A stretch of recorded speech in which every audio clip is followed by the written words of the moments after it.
Welcome students. आज हम लोग आपके सिलेबस के ऐसे when the goods get together by Luce Irigaray को बेटर तरीके से कवर करेंगे।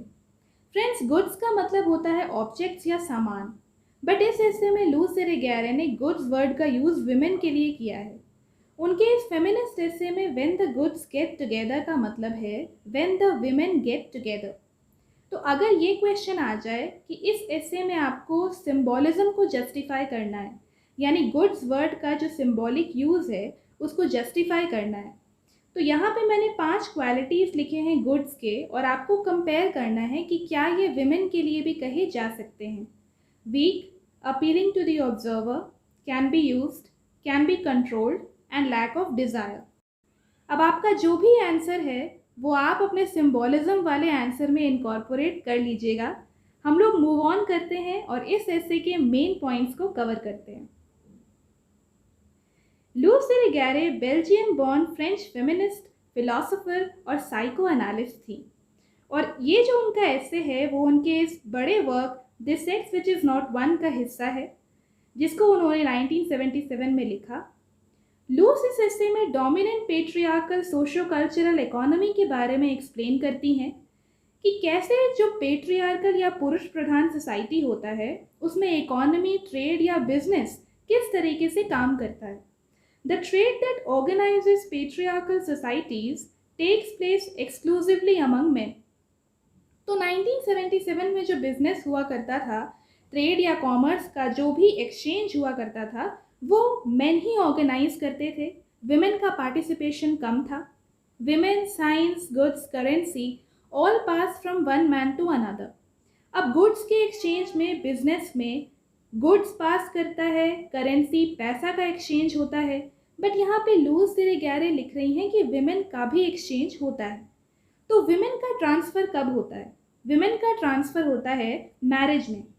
और अगर बात करें पहले ज़माने की, तो न सिर्फ इंडिया में, फॉरेन में भी डाउरी सिस्टम प्रेवलेंट था। और गुड्स के एक्सचेंज में तो एक इंसान दूसरे को गुड्स देता है और दूसरा उसको पैसे देता है, बट विमेन के ट्रांसफ़र में तो बिजनेस और एक्सचेंज अलग ही लेवल का है। एक इंसान दूसरे को बेटी भी देता है और खूब सारे पैसे भी। तो यहाँ पे लुई सिरिगैरे जिस फेमिनिस्ट एंगल से लिख रही हैं वो समझना ज़रूरी है। फिर वो लिखती हैं कि homosexuality is a law that regulates the socio cultural order.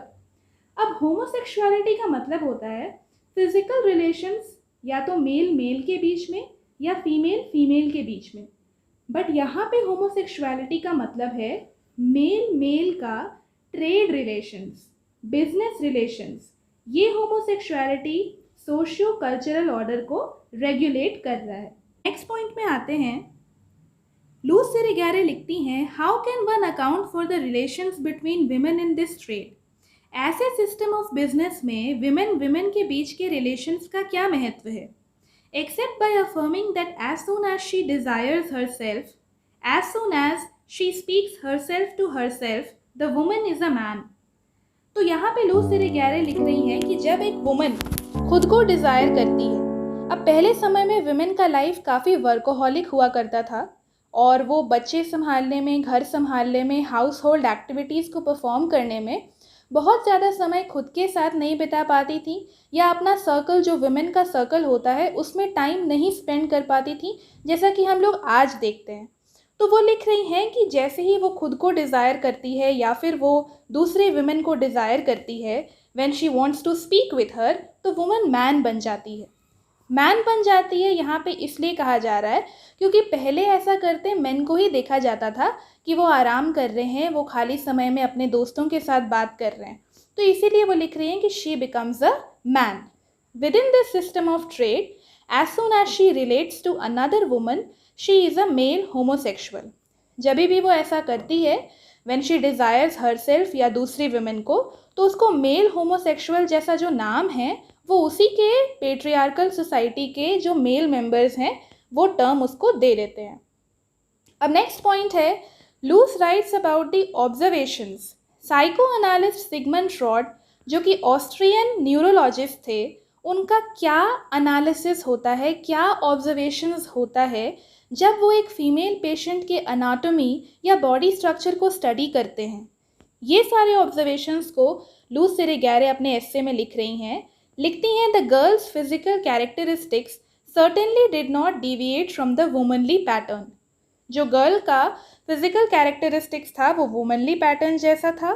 She was beautiful and well proportioned, यानी she was good looking and she had, it is true, the tall bearing of her father and pronounced features rather than femininely gracious ones. But वो tall थी और society में अक्सर men are taller in comparison to women, और उसके pronounced features थे। अब जैसे कि यहाँ फोटो में आप देख रहे हैं कि पैर जो है वो ऐसा नहीं लगता कि फेमिनाइनली ग्रेशियस है। सपोज ये किसी फीमेल का पैर हो तो इसको आप ये नहीं कह सकते, आपको देखने में ऐसा लगेगा कि ये किसी मेल का पैर है, तो फेमिनाइनली ग्रेशियस फीचर्स नहीं है। तो सिगमंड फ्रॉड ने फीमेल पेशेंट की एनाटॉमी को स्टडी किया और ऐसा ऐसा लिखा। तो लूस लिखती हैं, and fraud will be on the watch for female anatomical indices which justify the masculine homosexuality of his female patient. तो लूस लिख रही हैं कि फ्रॉड इस बात को सर्च करेंगे जो मैस्कुलाइन होमोसेक्सुअलिटी को जस्टिफाई करते हैं। अब क्योंकि यहाँ पे ये फीमेल है तो उसके लिए मैस्कुलाइन होमोसेक्सुअलिटी जैसा वर्ड सूट नहीं करता है। She writes, nothing about female homosexuality has been mentioned. Luce Irigaray लिख रही हैं कि फीमेल पेशेंट के एनाटॉमिकल इंडाइसिस को स्टडी करके फीमेल होमोसेक्सुअलिटी वर्ड का यूज़ नहीं किया फ्रॉड ने, और मैस्कुलाइन होमोसेक्सुअलिटी जैसे वर्ड का यूज़ किया। अब यहाँ दोनों ही बातें गलत हैं, क्योंकि ये जीन्स की वजह से हो रहा है कि जो लड़की है वो टॉल है और उसके जो फीचर्स हैं वो प्रोनाउंस्ड हैं। तो यहाँ पे ना तो फीमेल होमोसेक्सुअलिटी वर्ड का यूज़ सही है और ना ही मैस्कुलाइन होमोसेक्सुअलिटी वर्ड का यूज़ सही है। बट मैंने आपको ये पॉइंट्स बता दिए, तो अगर आपसे इस एस्से के मेन पॉइंट्स पूछे जाएं तो आपको ये लिखना होगा। बट सच्चाई भी आपको पता होना चाहिए कि ये सब जीन्स की वजह से हो रहा है। Moving on, goods can only enter into relations under the surveillance of their guardians. Luce लिखती हैं कि सामान जो हैं उनका रिलेशंस आपस में तभी बनता है जब उनके गार्जियंस का कंट्रोल हो या सर्वेलेंस हो। It would be out of the question for them to go to the market alone. अब यहाँ पे आपको सिंबॉलिक मतलब याद रखना है, गुड्स का मतलब विमेन है, तो वो लिख रही हैं कि women enter into relations only under the surveillance of guardians.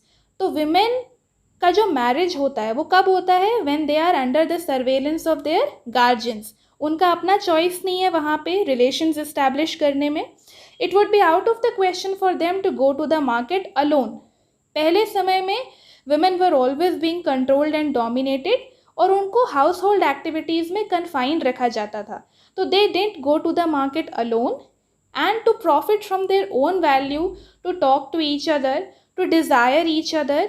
तो यहाँ पे पहले भी ये पॉइंट डिस्कस हो गया है कि विमेन जो हैं वो बहुत ज़्यादा आराम का समय या फिर अपने विमेन सर्कल में नहीं निकाल पाती थी टाइम, वर्कोहॉलिक लाइफस्टाइल की वजह से या डोमिनेट होने की वजह से।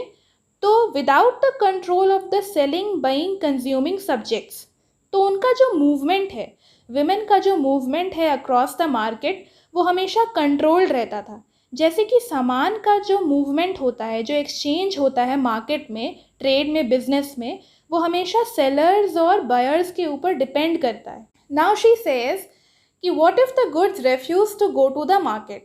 क्या हो कि विमेन मार्केट जाने से मना कर दें। What if they maintained among themselves another kind of trade. अगर वो आपस में दूसरे ढंग का ट्रेड, बिजनेस या रिलेशंस इस्टेब्लिश करें। अब यहाँ पे केवल बात फिजिकल रिलेशंस की नहीं हो रही है, सोशल रिलेशंस की हो रही है, इमोशनल रिलेशंस की हो रही हैं। She says further that if such a thing happens it would B utopia. और फिर वो लिखती हैं कि अगर ऐसा होगा तो ये यूटोपिया होगा। यूटोपिया का मतलब होता है एक आइडियलाइज्ड और इमेजिनरी दुनिया जिसमें सब कुछ बहुत अच्छा है और आपके हिसाब से है। बट लू सिरिगैरे का ये जो यूटोपिक सोल्यूशन है वो बिल्कुल पैराडॉक्स है। पैराडॉक्स इसलिए है क्योंकि मेन तो चाहते ही हैं कि विमेन मार्केट ना जाए, मेन तो चाहते ही हैं कि हाउस होल्ड एक्टिविटीज़ में उनको कन्फाइंड रखा जाए, और यहाँ लू सिरिगैरे भी इस बात से सहमत हो गई हैं और वो सोल्यूशन के रूप में भी किसको देख रही हैं कि विमेन को मार्केट नहीं जाना चाहिए या विमेन मार्केट जाने से मना कर दे। तो यहाँ पे उनका सोल्यूशन एक पैराडॉक्स है। सल्यूशन असल में ये है कि men shouldn't control or use women as goods and women should not present themselves as goods. ये यूटॉपिक सल्यूशन है कि मेन को विमेन को गुड्स की तरह कंट्रोल नहीं करना चाहिए और विमेन को खुद को गुड्स की तरह प्रेजेंट नहीं करना चाहिए। तो लूस इरेगैरे का जो यूटॉपिक सल्यूशन है वो सही नहीं है। सल्यूशन राइट ये है, बट अगर ऐसे में पूछा जाए कि लूस इरेगैरे के मेन पॉइंट्स क्या हैं तो वो यहीं तक है, पैराडॉक्स तक ही है। तो स्टूडेंट्स, आई होप कि आपको सारे पॉइंट्स क्लियर हो गए होंगे।